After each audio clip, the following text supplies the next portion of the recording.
Let's have Joseph take us on module 3 on grant writing for this leadership capital. You're welcome, Joseph. You have the floor now. Hello, Chi. Like I always call you. Good evening, everyone. It's such a pleasure to be here. Let me see if I can turn on my video. Please do. I will. Okay, you can see me now. Yes, we So can. I'm in a remote area, so hence I'm using a background that reflects where I really am.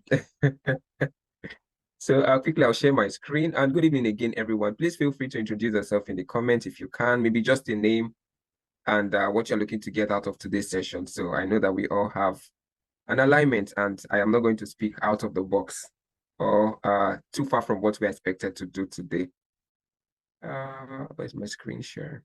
Again, Chi, as I always say, thank you for putting together this very brilliant platform too. Okay, so I'll be talking on grant writing. And before we go into grant writing, we all know what grant writing means.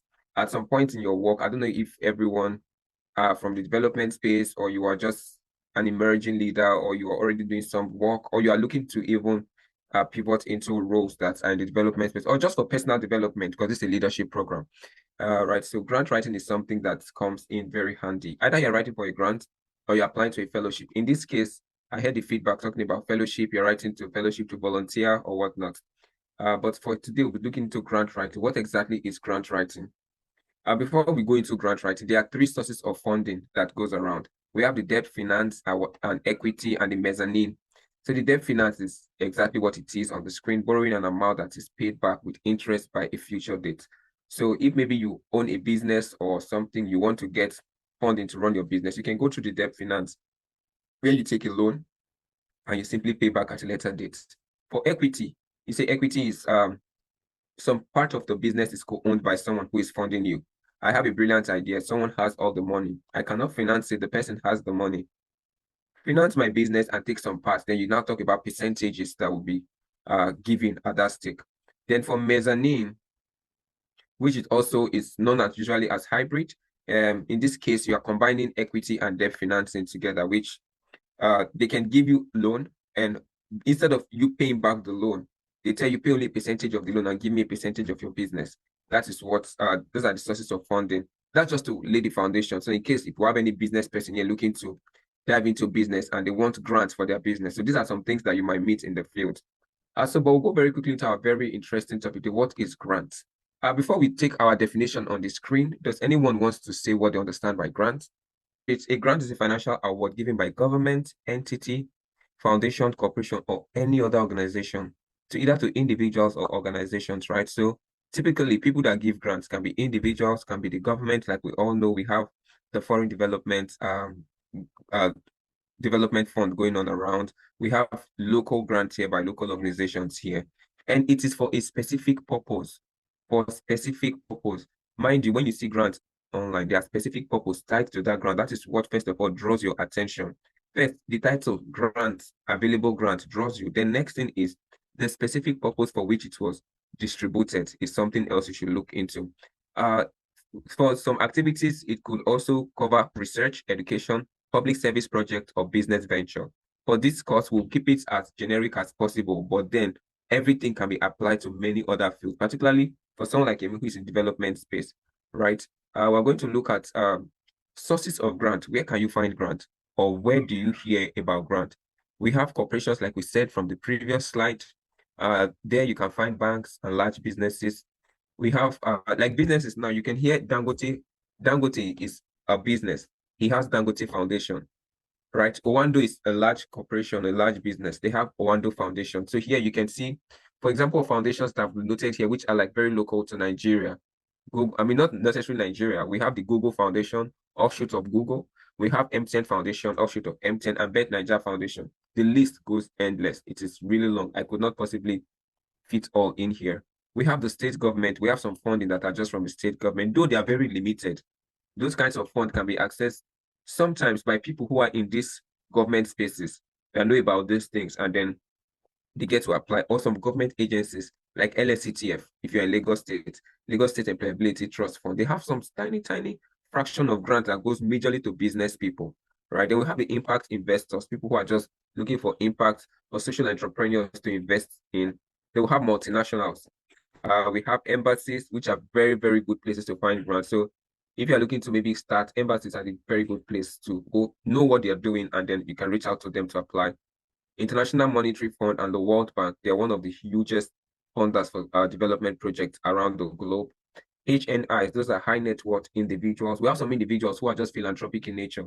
All they are looking for is organizations who embody the kind of zeal and passion that they have. For example, someone who wants to do something around women, they look for organizations who are doing that and they give them a lot of money to go do those things. Then we have development organization, which I know we are very familiar with: MasterCard, MacArthur Foundation, ACT Foundation. These are like the three big ones that are really popular. We also have GIZ for government. We have the GIZ, we have African Union. A lot of them, they give all of this grant. But we're not going to stay here for so long because we also want to talk about how you can really write a brilliant application and also put in something that is worth funding. Note, I put here on my screen, different funders and grants will have different areas of interest. One person may not be interested in many things. Some people are interested in close to 3 things. Some just one thing that they are very focused on. Like Ford Foundation, now they're very focused on women empowerment, system change. So if you're writing to Ford and you're bringing a child's project, even if you know someone in Ford, you will never get that grant. So I'll go to the next part: why grant funding? Why organizations invest in grant funding? First, goodwill and brand reputation, passion and interest to support startup innovation and aspiring entrepreneurs, to solve social problem, which is one of the biggest issue, to contribute to the SDGs. We know what the UN SDGs are. If you drop a question in the comments, I may not be able to see it, so we can talk about it much later, like we've said. Charitable cause and CSR, like banks, big businesses, and organizations, they want to give to count for their CSR time. Tax rebate, meaning, I don't know, like I heard in the US, I don't know how that is still very much in play. When you have a non-profit or when you're an individual and you give a lot back to the society, you get to experience some tax rebate. You don't get to pay tax. Even non-profit in Nigeria here, some non-profits are tax exempt. That means they don't pay tax. To create impact for development purposes, the list goes on and on and on. Very multiple reasons why people want to give grants. So we're going deep. I'm trying to touch on all these peripherals so we can dwell deeply on how to write.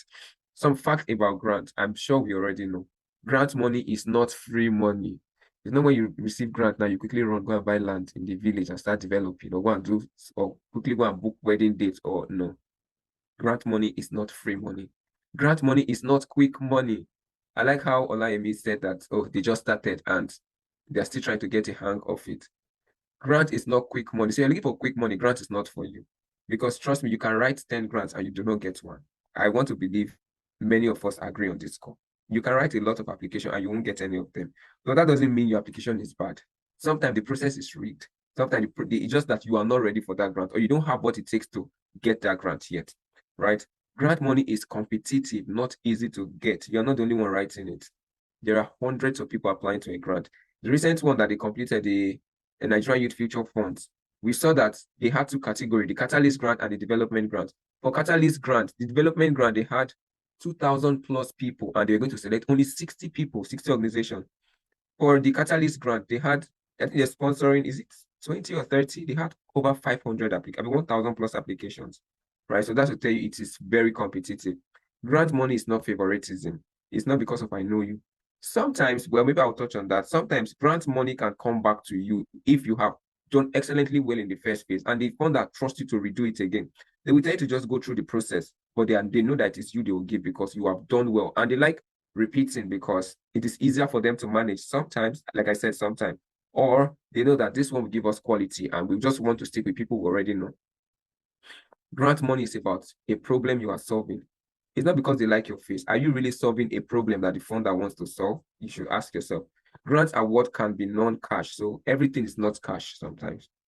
When we talk about donation, in-kind donation, you can see, for example, GIZ did a decoration for some organization one time ago when they were doing like an event. That was a lot of money. If the organization should pay for that decoration, that was running close to 5 million, 6 million naira, for instance. But they did that decoration for them. For me, that is a lot. That is a grant giving them because I know for startup organization, if I give Yemi a $5,000 now, I'm sure when she's bringing her impact numbers, Yemi would have reached half of Nigeria. I'm just teasing. But then you know what you can do with that money, right? So it is not, it can be non-awards in form of, it can be non-cash award. So here I just noted grant is like a piece of cake. To take it, be ready to cut it. What problems are you truly solving? Quick, so I also noted the effective negotiation and relationship building in grant writing. Yes, there is a key part. No, we've not gone to the part where we start talking about writing. There, for people who are starting out non-profits or business, or they're looking to apply to opportunities and whatnot, some of the biggest access that you have are the people that you're already building with now. Before I went to Mandela, my senior colleague was already there. I met her at Lagos Business School. So it would have been easy for me to say, hi, Chi, please, can you help me do this? Can you help me take a look at this thing? Does it make any sense? And she'll be happy to jump on it to say, okay, let me help you to take a look at it, right? So I'm very happy for this kind of program that is exposing you to opportunities and how to access them. But beyond accessing them, know that there's a role in building community for this thing that you are trying to build. Some of the programs you're applying to, the fellowships and whatnot, they already have fellows scattered all over the world. All you can do is to maybe start intentionally connecting with those people. For grant writing now, like I said, it's not just about securing funds. It's about building partnership that create value for both your organization and the funder. Some people just want to take grant and implement project, and they don't care about the relationship, right? That is a very wrong idea. They just build, take project, do project, jump to the next grant, forgetting that some funders can be your funder for 10 years. And the moment that funding increases, your own funding increases because they trust the relationship that you have. So effective negotiation and relationship building ensures alignment of both, fostering trust and collaboration for long-term impact. Let's take note of that. Okay, yes, negotiation tip in grant writing, focus on mutual goals. Yes, what is mutual between both organizations?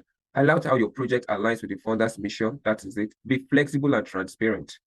Be open to refining project goals. Don't be very rigid when applying to grant. When it gets to the part of methodology and whatnot, you understand. Don't be rigid. Be very open, particularly if you're the type that you know someone within the organization telling you, this is what we want to achieve now. Don't say, no, me, I'm not doing this. This is what me, I want to do. If you go that way, I'm sorry, they will look for organization that can listen to them. But this is not saying compromise with the value of your organization. No. I will never say compromise your value. If, for example, you meet a Ford Foundation saying, okay, we want to talk on something about interreligious dialogue to advance gender equity and to prevent gender-based violence. And you are coming to a proposal that says, no, we are going to want to talk about intercultural dialogue. Mind you, for that grant season, interreligious dialogue might be what they want to talk about. So if you bring intercultural dialogue, which is also a very important approach to addressing gender-based violence, they might not respond to you, right? So be very open to refining your project or budget based on the funder's feedback. Showcase value. We will not talk on that too much. I know we know what that means. We are not going to dwell here. Engagement strategy. I want to also go quickly to where we start talking about writing. Yes, so what differentiates a great proposal from a good one? Grant is a proposal. It's a proposal. Even applying for fellowship, they're all proposals. It's you telling them, if I get this fellowship, this is what I want to do, and this is why I'm the best person to get it. That is exactly what grant is too. It is not any different, right? So first of all, these are the essential components and elements that you must take note of. One, executive summary. When you say an application, what is executive summary to you? You know, from your executive summary, that is something that will keep them to want to read the rest of it. If your executive summary is not detailed enough, when I mean detail, in your executive summary, you are answering the what, why, when, where question. And you are also bringing in your understanding of the solution that the funder is typically having in mind. In the executive summary, you are thinking like the founder. You're not thinking like your business. You are not thinking like your brand. For example, let's say my brand is ABC Impact Organization or ABC Foundation. I am not thinking like ABC Impact. I am thinking like the person I'm writing to. What are you saying that will make them agree that, yes, this is who we are looking for? Then the next one is the introduction and background. What is the background like? Did you do your research? Some funders are very big on research. Numbers, you bring statistics. Others might not be, but depending on the organization. So before you even start writing a great proposal, one trick is look at people who have benefited from it before. Look at people who have taken money from these people, who have gotten grants from them. Look at what they did. When you look at what they've done, it will influence how you start writing your own.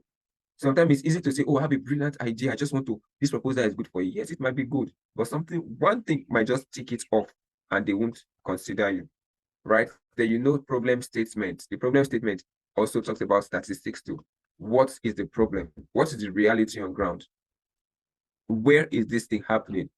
I can say there's corruption in Nigeria. Can I, if I'm writing a grant to maybe Act Foundation, or Mercator Foundation, they talk a lot about policy, governance, and whatnot in Africa, and also climate. If I'm writing a Mercator and I'm just writing, there's corruption in Nigeria and I want to solve corruption, that is too broad. You can possibly never solve corruption in Nigeria. Or talk about voting, there's a voting pandemic. People are very reluctant to vote, and I want to provide a solution that will encourage more young people to vote. And I keep it at Nigeria. It is too broad. I cannot solve it. I will narrow it down to, even if it's one community, maybe Agege community in the whole of Lagos State. I just want to focus on Agege. Narrow it down. If you have the capacity to do in Lagos State and give catchment area, do that way, but don't keep it too broad. Your problem statement will reveal if you really understand what the problem is and how you plan to address it. Then your goals and objectives, very important. So like the elements I wrote, I say broad goals reflecting long-term vision. Remember what the SMART metric is: specific, measurable, achievable, relevant, and time-bound. It must cover all of this. Don't give goals that are just generic, particularly when you use AI to generate your content, which is really good. Use AI. AI is an enabler, but AI is not the final. Don't write anything with AI and just leave it at AI state. Some people, I've reviewed lots of grants. People just copy from AI, dump on the page, and they just change some people think they are smart. They'll just remove, when you see the M dash, that M dash that is now very common. People just remove all the M dash and just replace it with something. But when you read it, you know that this thing has no emotions to it. This does not look like what a human wrote. So please take note of that. Your project description, this is where your methodology comes in. Project description. Mind you, some grants, I think it's also somewhere in my slide. Some grants, we tell you keep it certain number of page. Keep it, some grants are that open. They just tell you write and submit to us what your application is. So they don't tell you how many pages. So you can write as much as 30 pages, depending on what you want to deliver. Some grants, they already have like a template for you. All you need to do is to respond to those answers. Maybe they tell you per question should not be more than 100 words. No matter if you want to solve problem for the whole of West Africa, if they tell you it's 100 words, 100 words is 100 words, you must find way to capture everything in that 100 words, then respond. So first is your methodology and approach. So quickly on methodology and approach. Methodology simply means what are the methods that you want to use to accomplish this? We want to solve a problem of water in a rural community. We want to talk about how we want to bring water to women and girls who are in the community. What is the approach? Remember, there's one popular story that goes, a very popular scenario they use a lot in business school and whatnot, of a community that had women had to go very far to get water and whatnot. And now a development organization came in and said, oh no, we want to solve this water crisis. We don't like as the women are going too far, they're leaving their safe spaces and whatnot, blah, blah, blah, to go fetch water. And boom, brilliant, like we all would do. Why don't we bring a borehole to the middle of the community? That way, the children, women, and everyone can have safe, clean drinking water right in their own safe spaces, and they don't need to go too far and be exposed to risk or whatnot. And they built the borehole in the center of the community or dug a well. Now the women started agitating that, oh no, this is not what they want, that they don't like this. Why? The moment they leave the comfort of their homes in groups to go fetch water from the fast stream was the only time that they had to bond, gossip, gist, catch up, have sisterhood time and whatnot. Imagine how a solution became like a problem. One would think that the borehole is very good and it's to serve purpose, right? So now for here, methodology and approach. How are you designing this program? What are you bringing into consideration when designing this? We are solving problem of employability for young people. We want to teach them tech skills because that's like the most popular thing now. But let me take from Yemi. What does the organization do? Yemi, so let's use your own scenario, for example. So we're doing something similar you mentioned now. We empower with AI skills. Okay, great. You empower with AI skills. And now have you gone, now since Yemi does AI, so let me say I'm applying to a grant where they use AI skills to empower young people and also give them internships and whatnot. Have you asked yourself, in previous AI programs, what is the completion rate? How many of these people have gotten jobs? What are employers really looking for in AI skills? What AI skills are the best AI skills to teach people? Or do we just say because of this AI, we teach everybody AI? Have you even bothered to ask these people coming to learn the AI, what is the importance of this skill to them? Is it to escape hunger or to make quick money or to make real meaning for themselves? Right? The moment you understand all of these questions, you will know how to approach your grant writing. Your methodology will be very clear. like my former colleague, one of my former mentors will say, write in such a way that the grants, that the funder do not have any question for you. And the only way the funder won't have a question for you is in your methodology. Particularly for those ones where the thing is really open and you can take them through it. Let your methodology be as granular as possible and very robust. Don't keep any stone unturned. Don't let them come back to ask you, so how did they now plan to onboard participants? For shorter grants, they might not ask that question, but they know that you can possibly not. But they want to see the highlight, bullet, sharp details of what you want to do. For others, they want to know how you can onboard. How do you plan to ensure that people in the rural areas, they participate? What is your dissemination strategy? Next is your key activities and timeline. That is your work plan. How do you want this project to go on? You say if you're having a project for, I believe this training have a timeline that even if the thing is going beyond the time, she know that, oh no, this is supposed to end at this time, something is happening. So also your grant, there must be a opening time and a closing time. Sometimes it can be influenced by your funder, but that should not be your own concern, unless you have other activities going on. But your own is, you must give a clear and realistic timeline. If Olayemi is having a program for AI training for 8 weeks, if you are putting in the proposal, what should be your timeline? If you're having an 8-week training, the training itself is 8 weeks. How many weeks should you propose to your funder? For example, I'm a funder. How many weeks should you propose to me? I'm not putting you on the spot, but let's just see. We are learning, no right or wrong answer. Okay. Okay, anyone can respond. I'm having an 8-week program and I want to propose to a funder, maybe to First Bank to fund it. How many weeks am I proposing to First Bank? Anyone? Please feel free to respond. If you are chatting, let me see, or you can put in the chat box. You can type in the chat box as well. Anyone? Okay, no one is responding. So if I'm having a program for 8 weeks, I typically will not put 8 weeks for the funder. I'm putting close to 3 months or even 4 months. Why? 8 weeks is just 2 months. 3 months or 4 months is really ideal. Why? You have to think about the call for application window and when the program closes, are there on any other post-program activities that may happen? Maybe graduation, maybe capstone project and all of those things.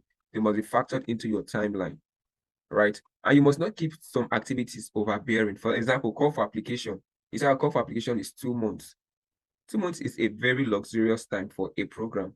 A fund that, because the fund then understands that this fund has to be executed within 6 months.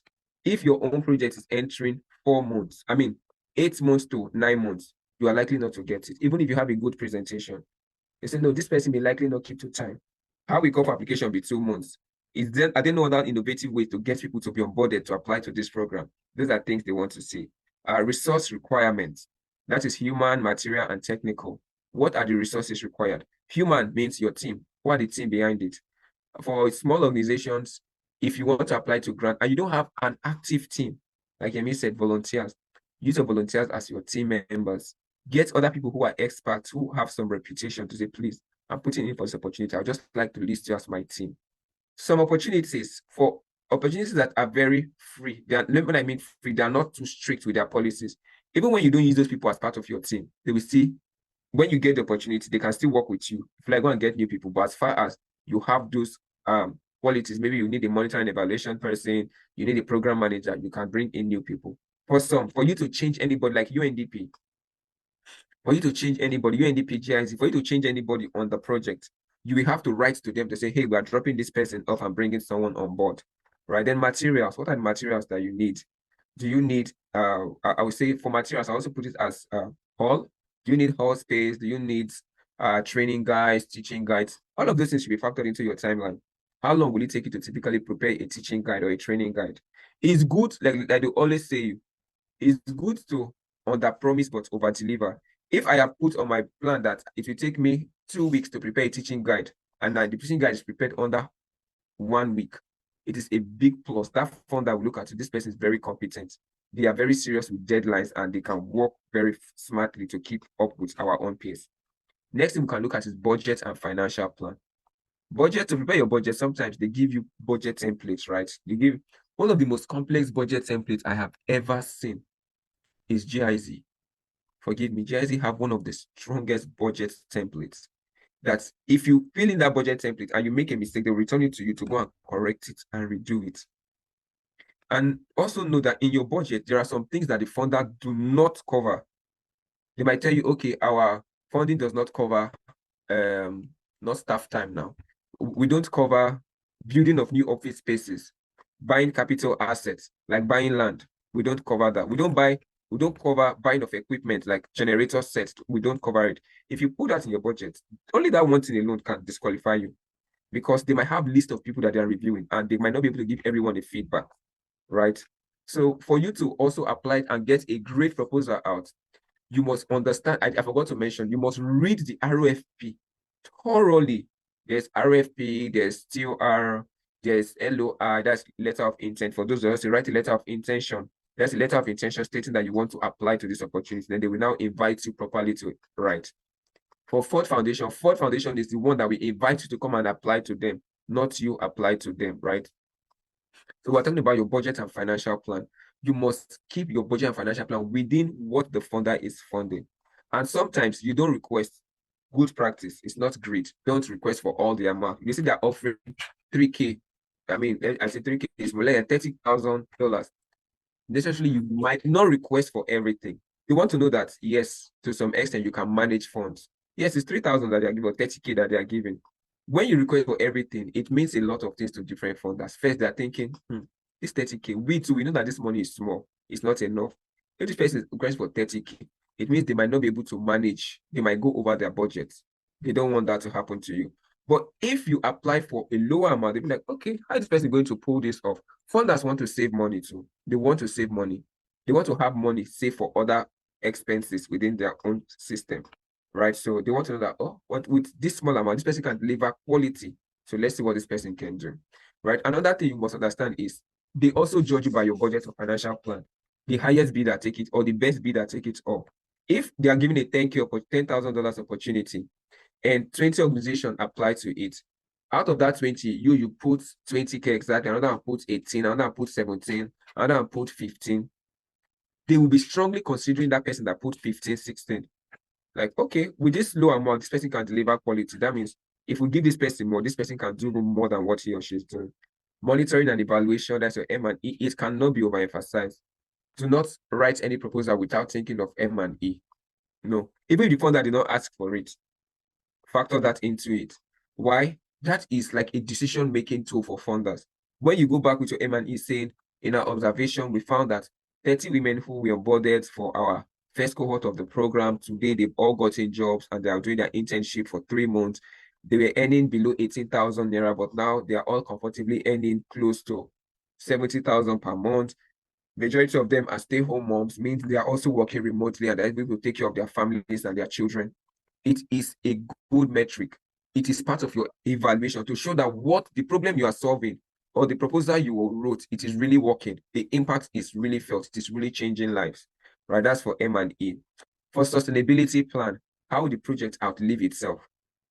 Some people write project proposal, and as soon as that grant cycle ends, that project cannot breathe the next day because there was no sustainability for it. So you must also design, always, for sustainability. What will happen if this funding is taken away?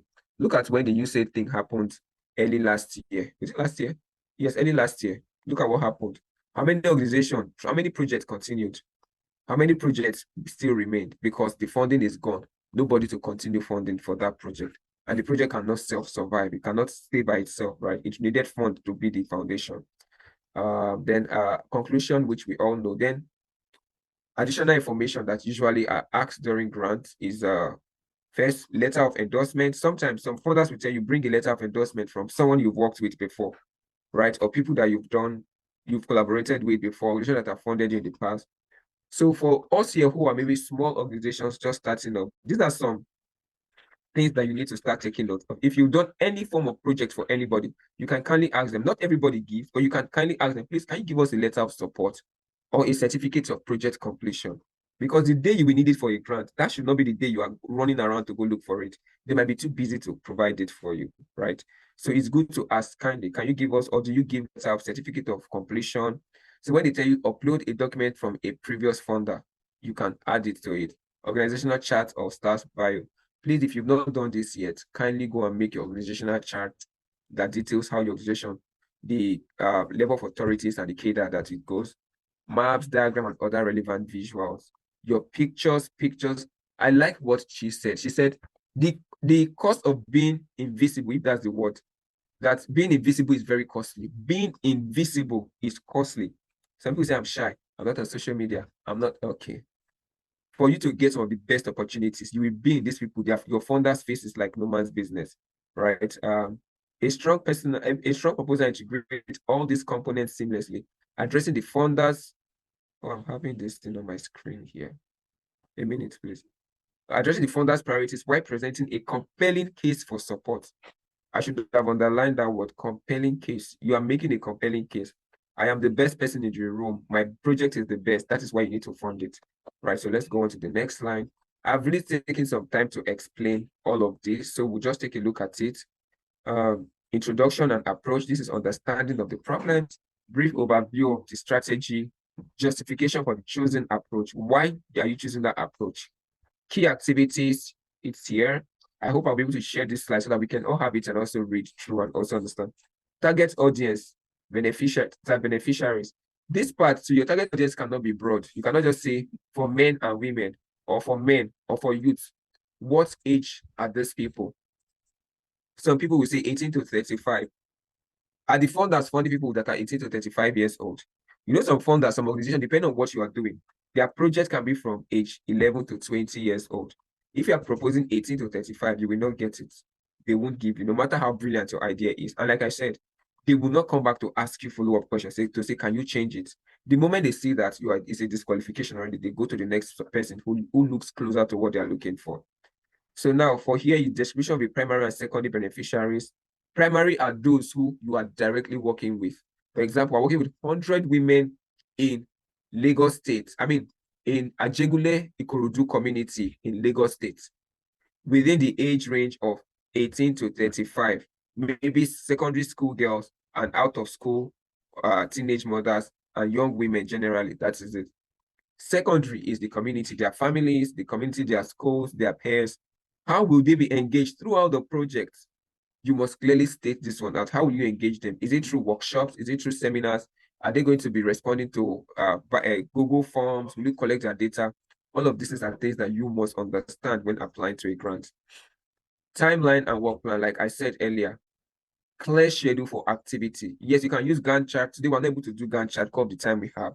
But Gantt chart are a very great tool for you to manage your time. And then milestones and deadline per month. What are we going to achieve? At the end of 2 months or month one, by this month, we would have done onboarded 100 people, designed our curriculum, got venue for our training.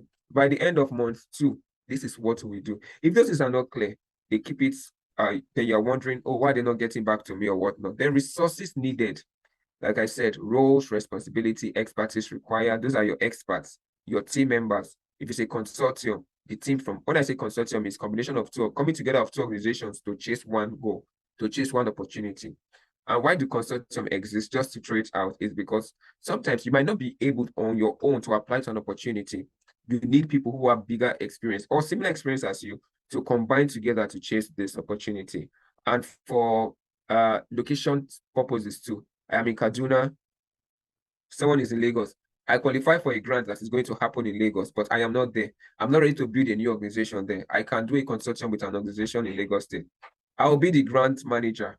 They will be my we'll be collaborating to implement it in Lagos. They will be our eyes and feet in Lagos State. The next one is resources needed. Okay, yes, I said budget consideration, links, activities. I didn't mention risk before.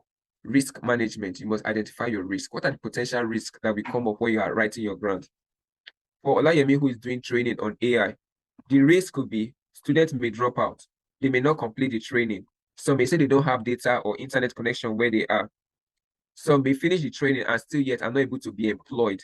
Some may finish the training and are ready for employment, but employers may not be able to take in these people because they don't have money to pay. These are multiple risks that face us. And who are the owners of this risk? Sometimes the owner of the risk can be you as the implementing partner. For example, the risk of not getting up to your number. I was telling a colleague, a friend, like a colleague in a setting, about one time we were writing a grant for applying to an opportunity for Lagos State Employability Trust Fund. The number they wanted was 100 people. In our own database, for everybody that applied, we got 120. After you have screened these people that applied to your program, you will send it to Lagos State Agency to vet it, and they will now send the people that should really be on your training program. Guess what?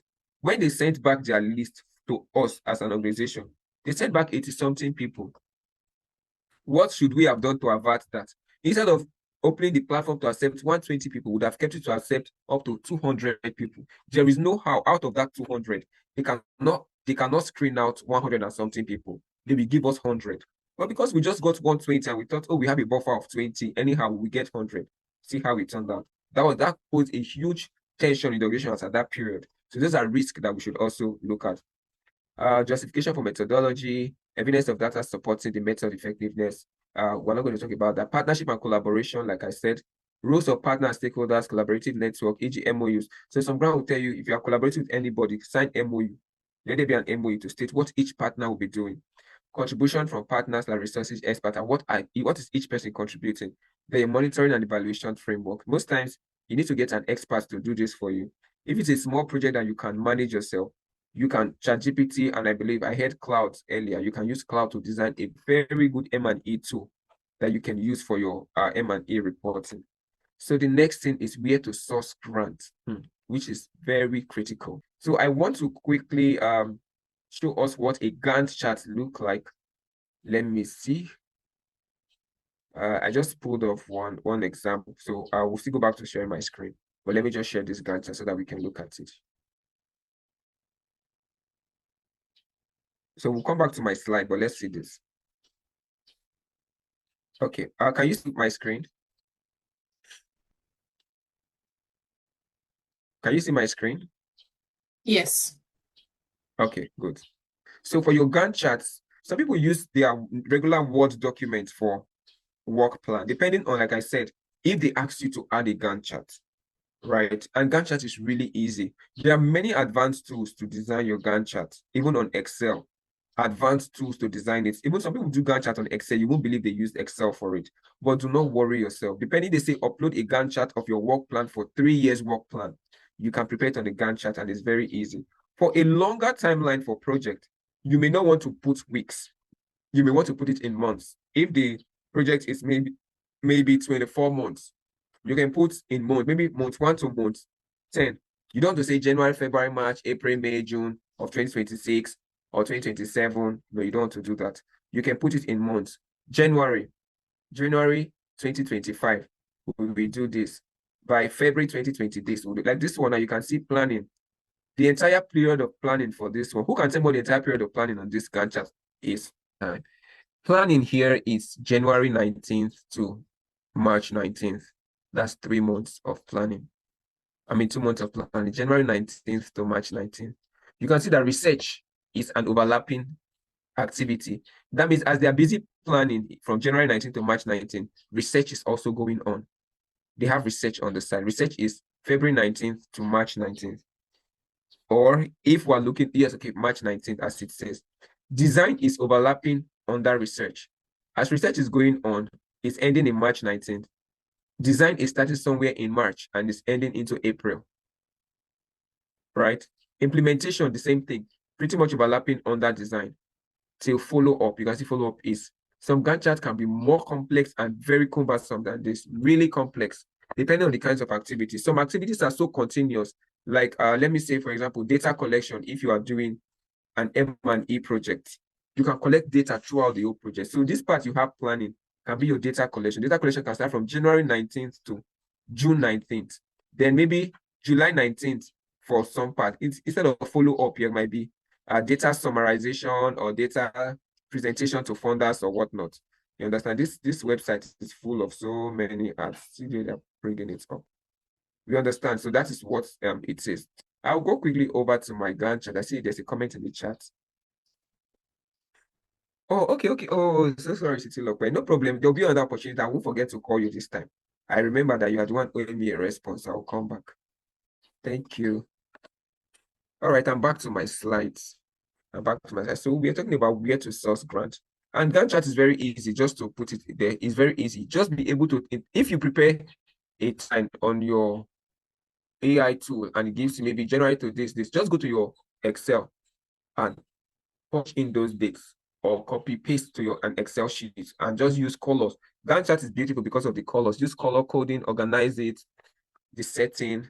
And okay, before we go into this where to source grant, another thing funders also look at too is your setting. Be very organized on your documents. Some people can use up to 3 fonts to write an application. Yes.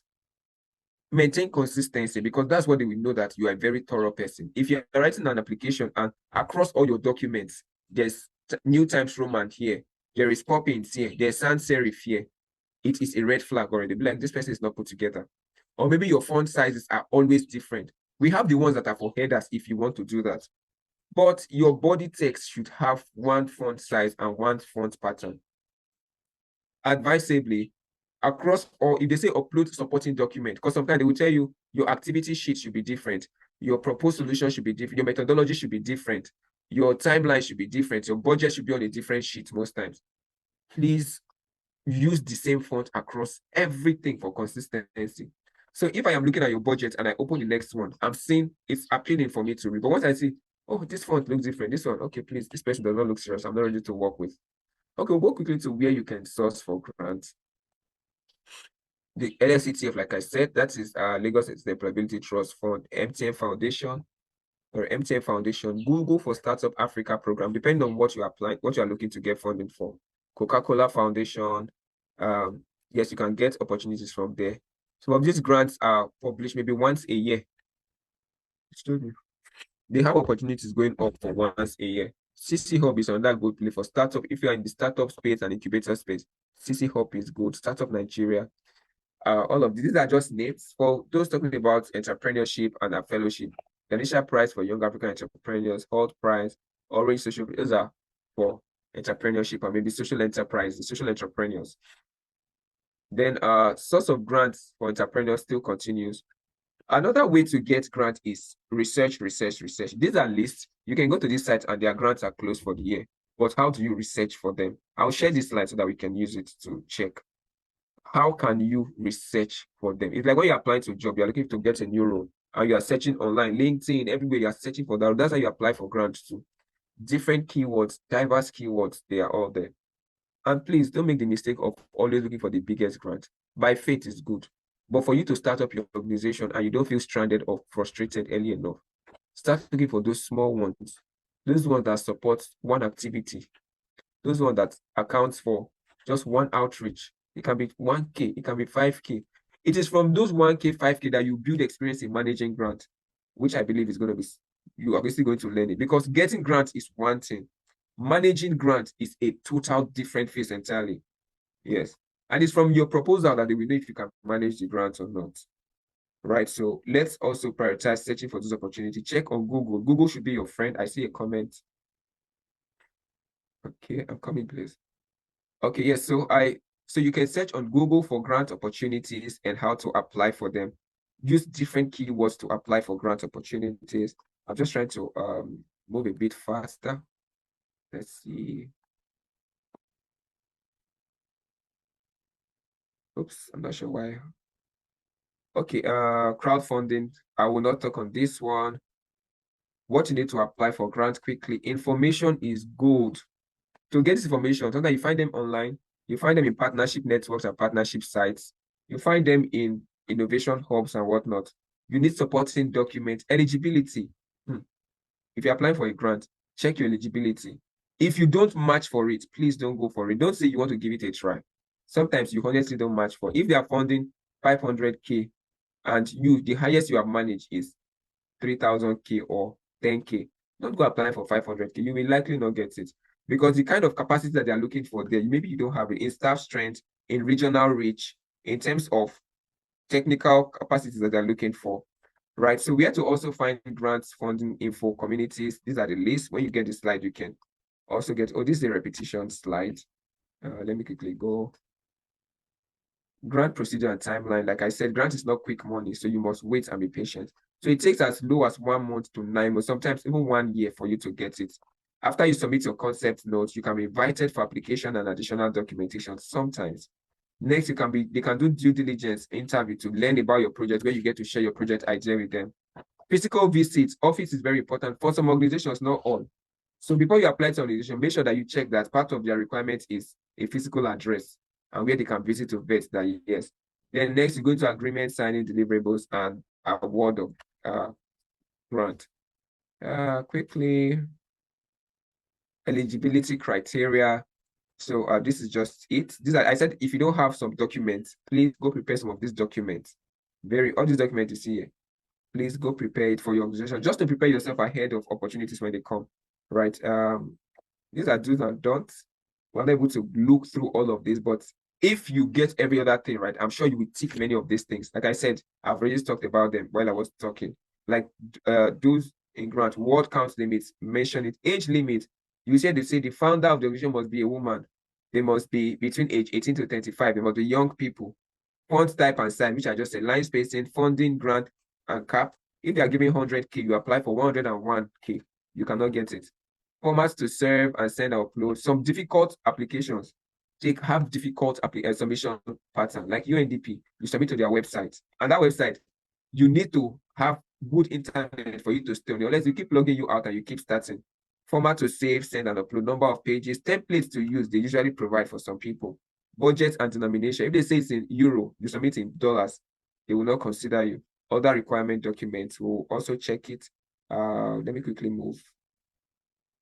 Okay, thank you.